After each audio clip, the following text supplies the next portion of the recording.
I look at whatever my options are and I ask myself which ones of these is a seed and which ones of these is a weed.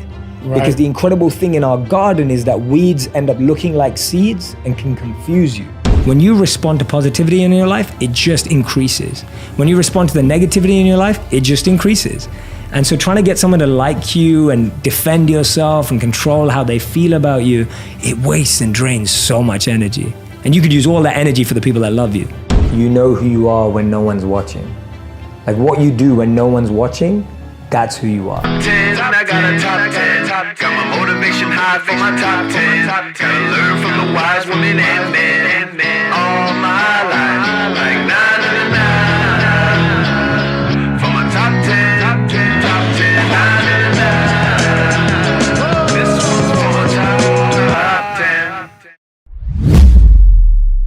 Morning, I sit and I look at my intentions to do anything. So whether there's a new deal on the table or there's a speaking gig that I've been invited to do or whatever it may be. And in your life, it can be anything, whether you're starting a new business, you're writing a book, it may even just be an Instagram post for whatever it is.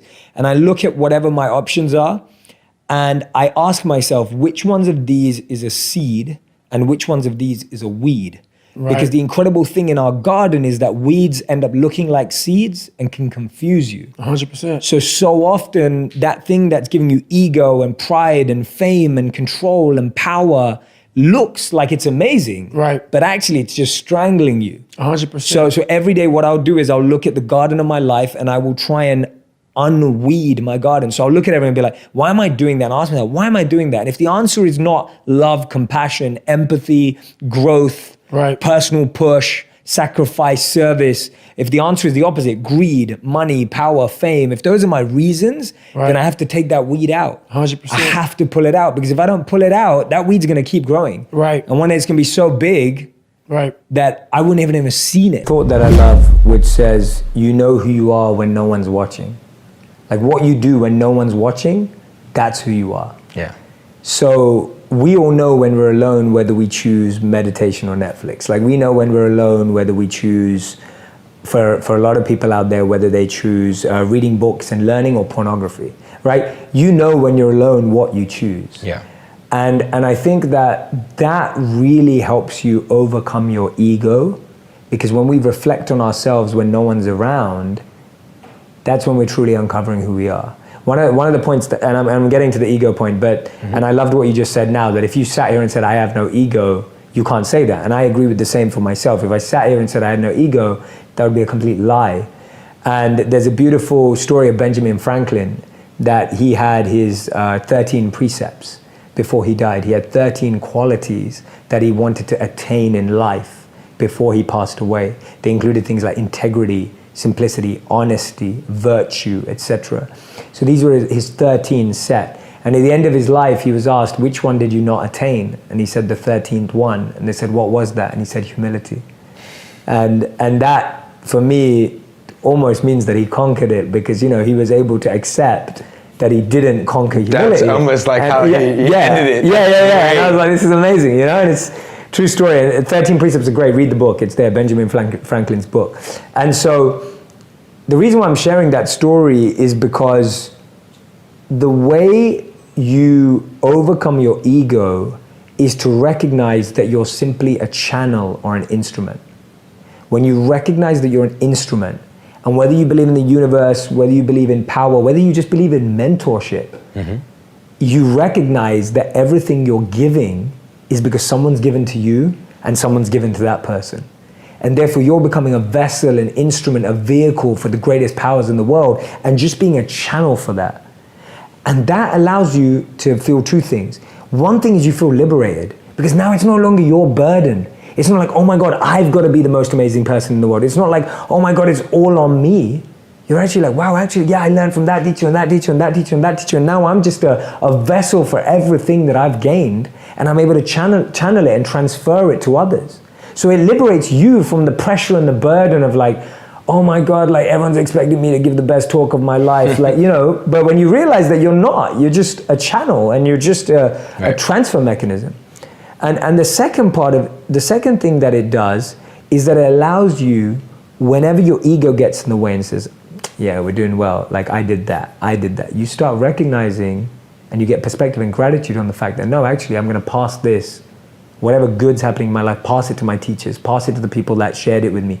Because there is no one who is self-made. We talk about self-made millionaires. There is no one. That word shouldn't even exist. Yeah. Because none of us are self-made. I'm not self-made. You're not, and that's not a. It's a cool term though. It's a cool term, but it's definitely not true. Yeah, and it's not true, and it's not a diss. Like I'm not criticizing it. This is not like a slight dig at anyone for using the terminology at all. All I'm saying is just that if we all truly reflect, and I don't want anyone watching to think I have to be self-made, because if you have to be self-made, then you're going to have to self-fall too, right? And everything will be self, and you'll fall on your own and you'll rise on your own. Stories acclaimed to Alexander the Great. It could be anyone, and I would, if that's not true, then I would just listen in and think of any great warrior or any great emperor or someone who achieved a lot in life. And so the story is of when he's on his deathbed. And when he's on his deathbed, it's said that he had 3 wishes. And those 3 wishes, when his ministers asked him what he wanted, was that he wanted him to be carried by all the doctors to his funeral. So he wanted his coffin and his body inside the coffin to be carried by all the doctors, the best doctors, to his funeral. The second thing is he wanted that path to be laid with everything that he'd gained in life, all the jewels, all the riches, all the money, everything. And the third thing he wanted was that he wanted his coffin to be left open so that you could see his hands on either side. Right? And the ministers looked at him and said, that is the most morbid thing in the world. Like, this is your last wish and those are your 3 wishes. And they said, why are they your 3 wishes? And Alexander the Great explained, he said that I want the best doctors in the world to carry my body because I want the world to see that even the best doctors in the world can't save you from death. He said, I want the path to my funeral to be laid with everything I've gained to show people that you can't take anything with you. And he said, I want my hands to be outside of the coffin to show that we come into this world empty-handed and we leave this world empty-handed. And that's one of my favorite stories, and what I try and imbibe in my videos and live by is that I believe that we all have a finite number of breaths and we all get an opportunity to make them count. And there's a beautiful thought by Maya Angelou where she said, people will forget what you did, people will forget what you said, but people will never forget how you made them feel. And for me, that's what we've got. All of us have this limited amount of time, and all that's going to be remembered is how we made people feel. And so for me, my videos are all about how am I making people feel. If I can give people a feel of self-worth, a sense of personal growth, a sense of confidence, a sense of self-esteem, whatever it may be, I want to use my living time doing that. We all face distraction. We all experience distraction. We're all plagued by distraction. But often we think that the opposite of distraction is focus. We think that we need to become more focused. We think that if we're focused, we'll feel less distracted. We feel that if we're able to draw our energy in a certain direction and force ourselves to absorb in an activity, then we won't be as distracted. But this is just not true. The opposite of distraction is actually not focus. The opposite of distraction is, wait for it, attraction. What we really need to do is increase our attraction. When we are attracted to something, we're naturally focused. We're naturally able to be present. We're naturally able to bring our attention and our energy to that task, that project, that person. When we're distracted and don't have that attraction, we're naturally all over the place. We end up feeling lost, confused, and end up procrastinating. But no matter what you do, no matter how much you chase your passion and live your purpose, there will still be things you have to do on a daily basis that you don't find interesting. And naturally, you will feel unfocused and distracted. For that, ask yourself this question. Why am I here? Or why am I doing this? And you'll find the mind will start to become attracted to that activity, task, or even that person. Most of us can't see ourselves in people, so then we try and fit ourselves into the boxes that we do see. So it's by a philosopher and writer named Cooley. And he said that today, I'm not what I think I am. I'm not what you think I am. I am what I think you think I am. And just let that blow your mind for a moment. It's so powerful.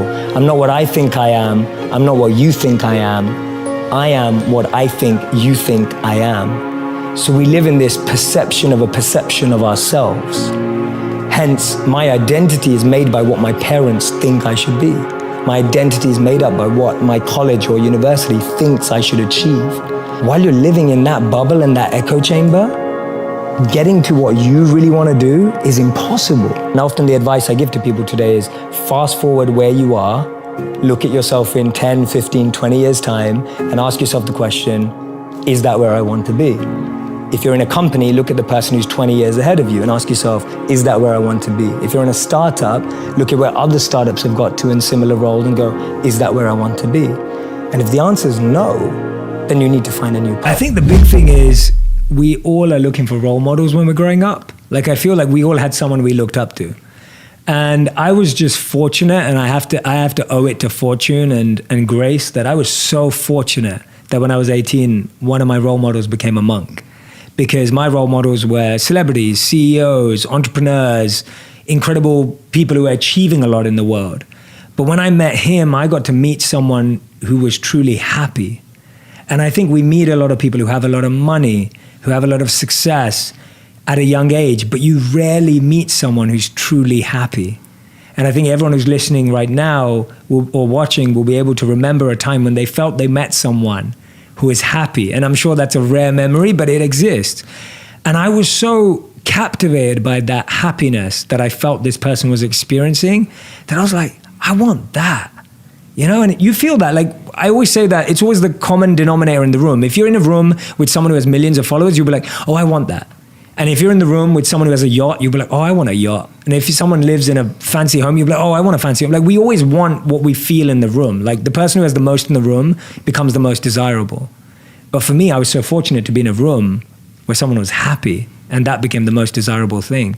And I was just seeing around me, I was aware that I was looking at people around me who had money but were sad, who had the love of everyone in the like relationships, whatever, like the best looking partners, whatever, and they still were sad. And I was just looking around me at 18 and observing that I couldn't meet someone who's really happy apart from this guy.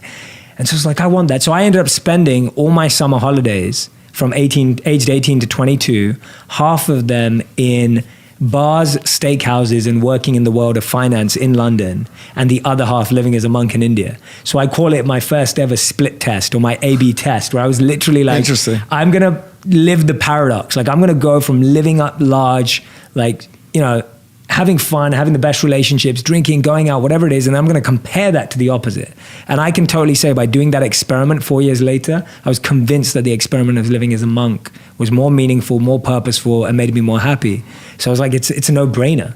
So that's how at an early age, it was just an experiment. And that's why my consistent recommendation to anyone listening is experiment with stuff, like try stuff out, go and live it for a week, live it for a weekend.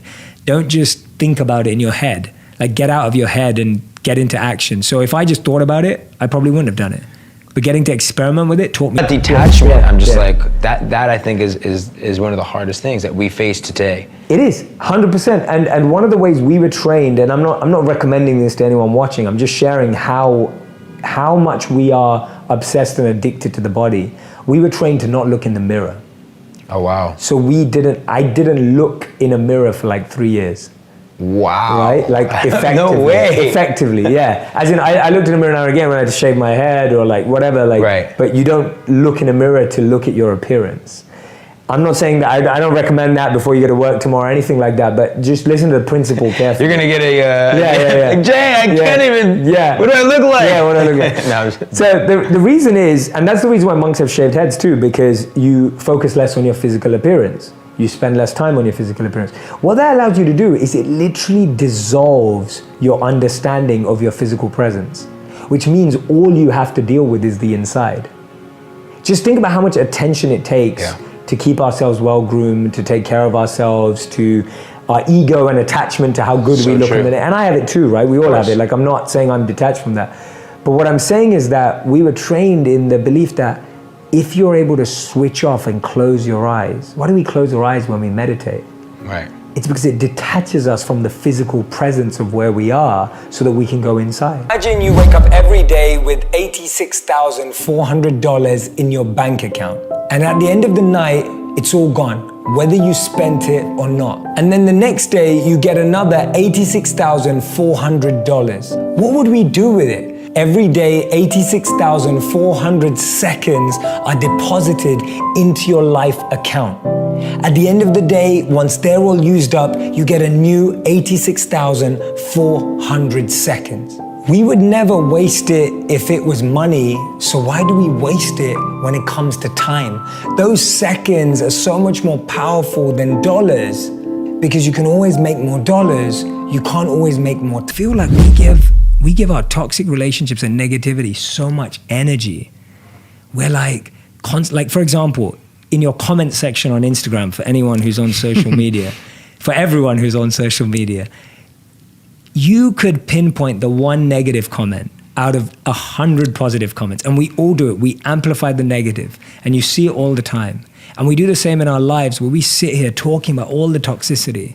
And so for me, it's like, I can either spend all my energy trying to convince that one person to love me, or I can reply to the people that love me already, and they'll love me more because they already engaged with me, and they're gonna feel so happy that I responded to them. And I think this is a great, simple tip for everyone who's listening, is just when you respond to positivity in your life, it just increases. When you respond to the negativity in your life, it just increases.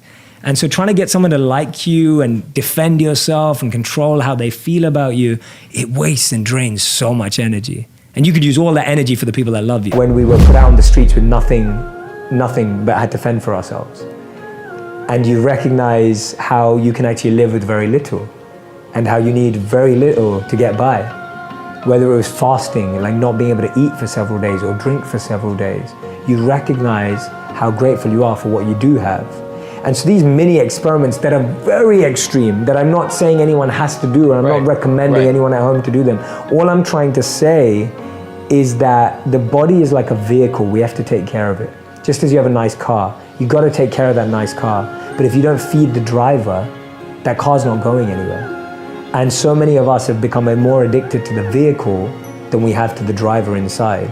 And so the way of tapping into that driver inside is spend time with people who know their driver really well. And that's why monks were such a big part of my growth, because you meet people who have no agenda, want nothing from you, want nothing of the world, and are not trying to get somewhere. Like there's no win-win. It's only win for you. Like there's no win in it for them. And being around the energy of realized people who have that realization, who've been with their consciousness for 10, 20, 30, 40 years, that's a huge part of it.